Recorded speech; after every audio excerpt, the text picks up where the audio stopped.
ఉదయమున నీవు ఎవ్వరినీ కలుసుకొనక ముందు ప్రభువును కలుసుకో.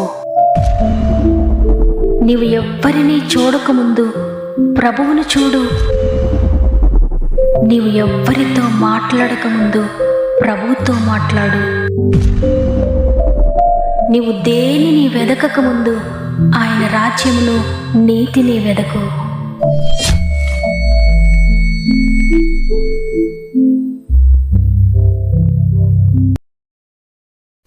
Praise the lord. ఈ ఉదయాన మీ అందరికీ నా హృదయపూర్వకమైన శుభములు తెలియజేస్తూ గాడ్ ఫస్ట్ అనే ఆధ్యాత్మిక కార్యక్రమానికి మరొకసారి మిమ్మల్ని అందరినీ హృదయపూర్వకంగా ఆహ్వానిస్తూ ఉన్నాను. మీరు మీ కుటుంబాలు మీ పరిస్థితులన్నీ ఎలా ఉన్నాయి? ఏ పరిస్థితులు ఏ విధంగా ఉన్నా ఎంత మాత్రము కలవరపడకండి. ప్రభు కృప మీకు తోడుగా ఉంది. మన దినములను పొడిగిస్తూ మరి ఒక దినమును ఆయన మనకు అనుగ్రహించి ఈ విధంగా మనందరం కలిసి ఒక కుటుంబంగా ప్రతిరోజు ఆయన మాటలు వినడానికి కృపను అనుగ్రహిస్తూ ఉన్నారంటే మనపై ఎంతగానో కృప చూపిస్తూ ఉన్నారు. అందువల్ల మీ జీవితంలో మీరు ఏ పోరాటాల గుండా ప్రయాణిస్తూ ఉన్నా కృంగిపోక ప్రతి సమయంలో కూడా దేవుని సన్నిధిలో మోకరించి ప్రార్థించండి. మీ ఆత్మీయ శారీరక మానసిక పరిస్థితులన్నిటిని కూడా ఆయన మార్చబోతున్నాడు. మీ జీవితాల్లో మీ ప్రార్థన అనేక అద్భుతకరమైన కార్యములు చేయబోతోంది. అంతేకాకుండా ఈ మాటలు వింటున్న మీలో ఇంకా ఎవరికైనా ప్రార్థన అవసరతలు ఉంటే తప్పక నాకు తెలియచేయండి. మేము మీ అందరి కొరకు ప్రార్థిస్తున్నాం. ప్రార్థన విని ప్రభు అనుకున్నాడు. ఆయన ప్రతి ప్రార్థనకు తప్పక జవాబునిచ్చి మీ జీవితాలకు శాంతిని, సమాధానాన్ని, నెమ్మదిని దయచేయబోతున్నారు. మన ఆత్మీయ కుటుంబం అంతా మీ కొరకు ప్రార్థిస్తున్నారు. మీరు కూడా ప్రార్థించండి. ఆశ్చర్యకరంగా మీ మార్గములన్నీ కూడా తెరవబడబోతున్నాయి. సమస్త మహిమ, ఘనత, ప్రభావములు దేవునికి చెల్లునుగాక. ఈరోజు ప్రభు మనకు అనుగ్రహిస్తున్న శ్రేష్టమైన వాగ్దానం యెషయా గ్రంథము 30వ అధ్యాయము 18వ వచనము. మిమ్మును కరుణింపవలెనని ఆయన నిలువబడి ఉన్నాడు. ఆమేన్. దేవుని బిడ్డలారా, ఈరోజు ఈ మాట ప్రభు నీ పట్ల ఎంత శ్రద్ధ కలిగి ఉన్నాడో, ఆయన ఎంతగా నిన్ను ప్రేమిస్తున్నాడో, ఆయన ఎంతగా నీ గురించి ఆలోచిస్తున్నాడు అనేది మనకు తెలియజేస్తూ ఉంది. ఒకవేళ నీవు అనుకుంటూ ఉన్నావేమో, నన్ను కరుణించేవారు, నన్ను దృష్టించేవారు ఎవరూ లేరు, నా సమస్యలను గురించి, నా శ్రమను గూర్చి, నా అనారోగ్యాన్ని గూర్చి, నేను పడుతున్న ఈ బాధలను గూర్చి ఆలోచించేవారు కానీ, శ్రద్ధ చూపించేవారు కానీ, నాపై కరుణ చూపించేవారు కానీ, నన్ను విడిపించడానికి నాకు సహాయం చేసేవారు కానీ, నాకు ఆలోచన చెప్పేవారు కానీ ఎవ్వరూ లేరు. ఎవరైనా నాపై కరుణ చూపిస్తే బాగుండునని ఈరోజు నీవు అనుకుంటూ ఉన్నావేమో. అందుకే దేవుడు నీతో మాట్లాడుతున్నారు. ఎవరు నీకు తోడుగా ఉన్నా లేకపోయినా, ఎవరు నిన్ను కరుణించినా కరుణించకపోయినా, నేను నిన్ను కరుణింపవలెనని నిలువబడి ఉన్నానని. చూడండి, ఆయన నిలువబడి ఉన్నాడంట నిన్ను కరుణించాలని. నీవెక్కడ పడిపోయి ఉన్నావో అక్కడ నుండి నీ చేపట్టి నిన్ను లేవనెత్తాలని ఆయన నీ కొరకు ఎదురు చూస్తున్నాడు. నీవు గనక ఆయన చేతికి నీ చేతిని అప్పగిస్తే, ఆయన చేతిలో నీ చేయి పెట్టి నన్ను లేవనెత్తండయ్యా, నన్ను విడిపించండయ్యా, నీ కృపను నా కుటుంబంపై, నా యొక్క పరిస్థితులపై చూపించండి అని ప్రార్థించినప్పుడు తప్పక ఆయన నీ చేతిని పట్టుకొని నిన్ను లేవనెత్తుతాడు. అనేకసార్లు అనిపిస్తూ ఉంటుంది, దేవుడు నన్ను దృష్టిస్తున్నాడా, నా ప్రార్థన వింటున్నాడా, నేను ఆయనకు జ్ఞాపకం ఉన్నానా అని. మరికొందరు అనుకుంటారు, ప్రభు నా ప్రార్థన వినడం లేదు, ఆయన నన్ను దాటిపోతున్నాడు, ఆయన నన్ను ఎంత మాత్రం లక్ష్య పెట్టడం లేదు, నేను పాపిని కదా, నా పాపపు జీవితాన్ని బట్టి దేవుడు నన్ను విడిచిపెట్టాడని. కానీ తల్లి అయిన మరుచునేమో కానీ నేను నిన్ను మరువనని వాగ్దానం ఇచ్చిన దేవుడు ఎప్పటికీ కూడా నిన్ను దాటిపోడైనా. నీవేమి చేసినా ఏమి చేయకపోయినా పర్వాలేదు, నీవు గనక ఆయన కొరకు ఎదురు చూస్తే చాలు, ఆయన నీ కొరకు ఆగిపోతాడు, ఆయన నీ కొరకు నిలిచిపోతాడు. బైబిల్ గ్రంథంలో జక్కయ్య అనే వ్యక్తి ధనవంతుడిగా ఉన్నాడు, ఉద్యోగస్తుడిగా ఉన్నాడు, పేరు ప్రఖ్యాతులు కలిగి ఉన్నాడు.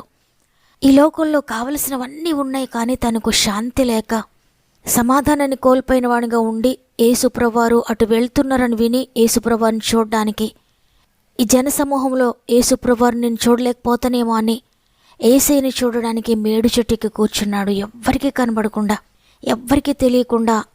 చాలామంది జనసమూహము యేసుప్రభువారు కూడా వెళ్తున్నారు, కానీ ఎవ్వరూ కూడా జక్కయ్యని పట్టించుకోలేదు, జక్కయ్యని చూడలేదు. కానీ హృదయాన్ని అంతరంగాన్ని పరిశీలించే ప్రభువుకు తెలుసు. జక్కయ్యను ముందుగానే గమనిస్తూ ఉన్నాడు ప్రభు. జక్కయ్య నేను ప్రభువుని చూడాలని ఎప్పుడైతే హృదయంలో అనుకున్నాడో వెంటనే జక్కయ్యను గమనించడం మొదలుపెట్టాడు ప్రభు. జక్కయ్యను చూస్తున్నాడు. మేడి చెట్టు ఎక్కి కూర్చున్న జక్కయ్యను చూచి ఆ మేడి చెట్టు దగ్గరకు వచ్చి జక్కయ్య కొరకు నిలువబడిపోయాడు. అక్కడ ఎంతోమంది జనసమూహం ఉన్నారు, యేసుప్రభువును వెంబడించేవారు. కానీ వారందరినీ కూడా విడిచిపెట్టి జక్కయ్య కొరకు అక్కడ నిలువపడ్డాడు. జక్కయ్య త్వరగా దిగు, నేను నీ ఇంటికి వస్తాను అని జక్కయ్య ఇంటికి వెళ్ళి జక్కయ్యకున్న అశాంతిని అసమాధానాన్ని కొట్టివేసి అద్భుతకరమైన శాంతిని సమాధానాన్ని దయచేశాడు. జక్కయ్యకు తెలీదు ప్రభు తన కొరకు కనిపెడుతున్నాడని, ప్రభు తనను కరుణించాలని చూస్తున్నాడని, ప్రభు తన కొరకు నిలువబడతాడని, తనను పిలుస్తాడని, తన ఇంటికి వస్తాడని, తన జీవితంలో ఉన్న అశాంతిని అసమాధానాన్ని తీసివేస్తాడని, తనకు నెమ్మదినిస్తాడని, ఇంత అద్భుతకరమైన కార్యము జరుగుతుందని జక్కయ్యకు తెలియదు.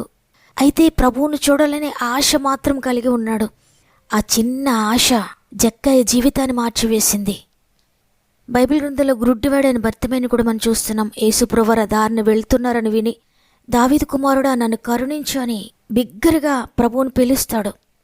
ఆ సమయంలో చుట్టుప్రక్కల ఉన్న వారందరూ కూడా తనను గద్దిస్తూ ఉన్నారు. ప్రభువును పిలవద్దు, బిగ్గరగా మాట్లాడవద్దు అని ఎంతగా వారించినా నేనెందుకు పనికిరాని వాడను కదా, అందుకే వీరందరూ నన్ను ఈ విధంగా మాట్లాడుతున్నారు.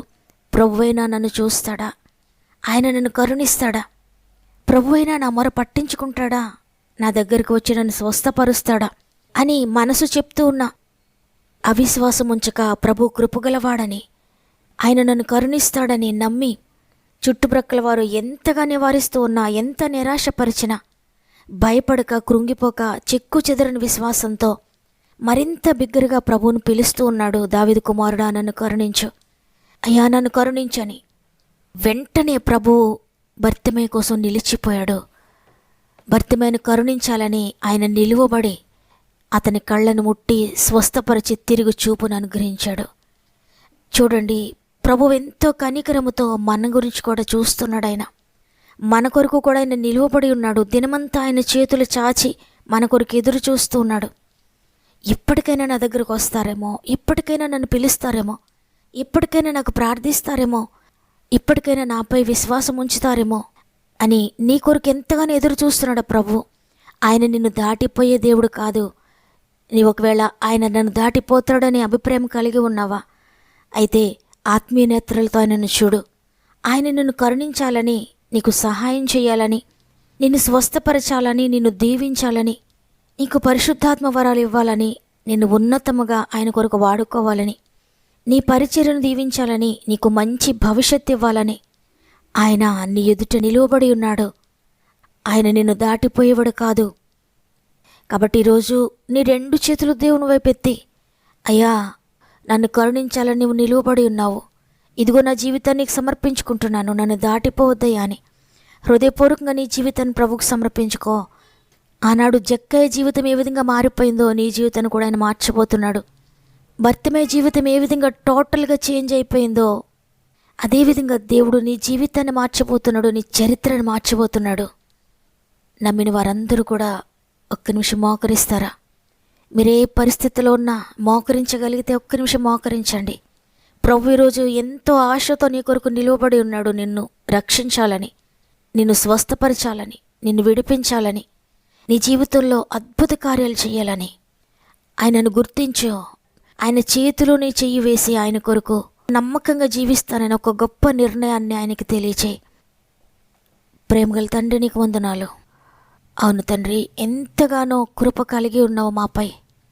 నీ కృపను బట్టి మాత్రమే ఈరోజు మరలా మరి యొక్క దినమును మేము చూడగలిగాం, నీ వాక్యాన్ని వినగలుగుతున్నాము. తండ్రి నీ కృప కొరకు వందనాలు.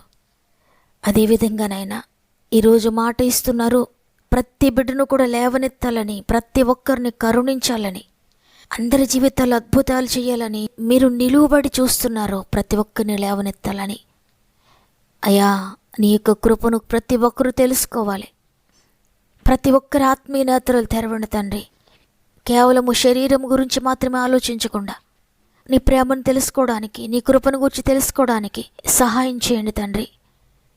అయ్యా, అనేక మంది బిడ్డలు వారి ప్రార్థన విన్నపం మాకు తెలియజేస్తున్నారు తండ్రి. మా ఆత్మీయ కుటుంబంలో మేమందరం కలిసి ప్రతి ఒక్కరి కొరకు ప్రార్థిస్తున్నామయ్యా. ప్రార్థన వినే ప్రభు మాకున్నారు. ప్రార్థన వినే దేవా, మా ప్రార్థన త్రోసివేయని తండ్రి, ఈరోజు మా అందరి ప్రార్థన మీరు వింటున్నారని నమ్ముతున్నాను. అనేక మంది బిడ్డలు భర్త రక్షణ పొందాలని, భార్య రక్షణ పొందాలని, బిడ్డల రక్షణ పొందాలని, తల్లిదండ్రులు కుటుంబం అంతా రక్షణలోనికి రావాలని ఎదురు చూస్తూ ఉన్నారు. పరిశుద్ధాత్ముడ ప్రతి కుటుంబంలో అడుగు పెట్టండి. అద్భుతకరమైన రక్షణ కార్యములు జరిగించండి తండ్రి. ఎంతమంది గర్భఫలం కోసం ఎదురు చూస్తున్నారో ప్రతి బిడ్డ గర్భాన్ని తెరవండి అయ్యా. ముట్టండి నాయన. అద్భుతకరమైన స్వస్థత దయచేయండి. అనేక మంది బిడ్డలైనా ధనాన్ని పోగొట్టుకుని నష్టపోయి కన్నీటితో ఉన్నారు. ప్రతి ఒక్కరూ కోల్పోయిన దాన్ని తిరిగి రెస్టోర్ చేయండి. గృహాలు కోల్పోయారో, పొలాలు కోల్పోయారో, సమాధానాన్ని కోల్పోయారో, శాంతిని కోల్పోయారో, భర్తను కోల్పోయారో, భార్యను కోల్పోయారో, బిడ్డను కోల్పోయారో, ఎవరిని కోల్పోయినా దేనిని కోల్పోయినా తిరిగి రెస్టోర్ చేయండి అయ్యా. అత్యంత కృప కలిగిన ప్రభువు నీవు ఉన్నావు. ఏమీ భయపడకుండా, కలత చెందకుండా నీ కొరకు ఎదురు చూడడానికి సహాయం చేయండి. ఆర్థిక బంధకాలతో ఎంతమంది నలిగిపోతున్నారో అద్భుతకరమైన విడుదల దయచేయండి. అనారోగ్యాలతో ఎంతమంది మంచంపై ఉన్నారో, అనారోగ్యాలు కలిగిస్తున్న ప్రతి ఈవిల్ స్పిరిట్ను నజరేయుడైన యేసు నామములో విడిచి పొమ్మనాజ్ఞాపిస్తున్నా. యేసు నామములో ప్రతి దురాత్మ చీకటి శక్తిని అణచివేస్తున్నా, కాల్చివేస్తున్నాను. ప్రతి ఒక్కరూ కూడా అద్భుతకరమైన స్వస్థత పొందుకుందరుగా యేసు నామములో. నైనా నమ్మిన వారందరినీ లేవనెత్తండి తండ్రి. విడిపోయిన భార్యాభర్తలను తిరిగి కలపండి తండ్రి. సమాధానపరచండి. విచ్ఛిన్నమైపోయిన కుటుంబాలను తిరిగి కట్టండి అయ్యా.